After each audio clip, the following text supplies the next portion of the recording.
A day in my life as a Filipino worker dito sa Australia. Guys, good morning sa inyong lahat. Happy weekend. So maaga kami nagising ni Neil dahil weekend ngayon, Saturday. Sabi ko pa naman tanghali na ako gigising pero hindi ko alam nagigising pa rin ako ng maaga kahit na nag-aalarm ako ng 9 o'clock.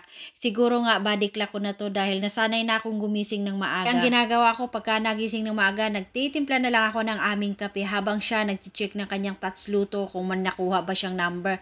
Pero dalawang number pa rin ang kanyang nakukuha. Isita ko rin yung aming likod, tapos tiningnan ko yung aking kapirasong garden, yung cherry tomatoes hindi pa rin nalilinis ni uncle nyo. Yung aking talong namamatay na, nagbabrown na lahat ng mga dahon niya. Tapos yung sili ko nagkubol na.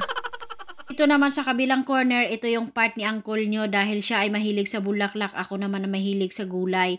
Itong aming Japanese maple, parang namamatay siya, ganun lang talaga ang mukha niya pagka winter. So pumasok na ako ng bahay kasi hindi ako makatagal sa sobrang lamig. Tapos niya uminom ng kanyang black coffee, ito naman yung diet drink niya na vanilla. So 3 scoop lang to, tapos nilalagyan lang niya ng gatas na, ano bang tawag dun? Skim milk. Sinishake lang niya tapos iniinom niya to bago siya umalis papuntang trabaho. Today, wala sana akong pasok kaya lang pinapapasok ako ng aking boss doon sa trabaho ko sa retail.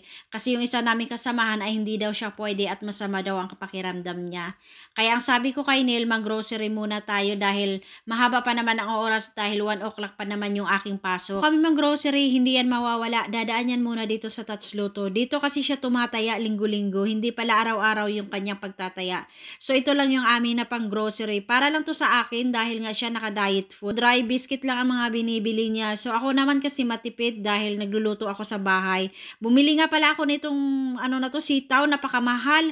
Kasi ilalagay ko siya sa aking munggo tapos lalagyan ko siya ng sutanghon tapos salmumbili para ito yung binabaon ko pagka pumapasok ako. Lito ricados ako pag nagluluto ako ng munggo. Gusto ko kasi marami siyang ginger na nilalagay. Tapos nilagyan ko siya ng tanglad para mabango at masarap talaga. Malasang malasa. Naman yung lunch ni Neil, salad na may kunting tacos, tapos nilalagyan niya lang yan ng kunting dry biscuits kasi minsan ang ibang ingredients hindi niya gusto.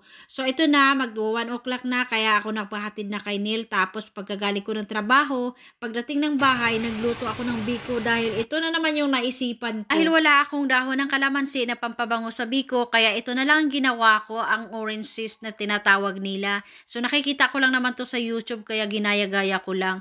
So nagpakulo lang ako ng 2 latang gata. Tapos binawasan ko lang, nilagay ko na yung aking biko.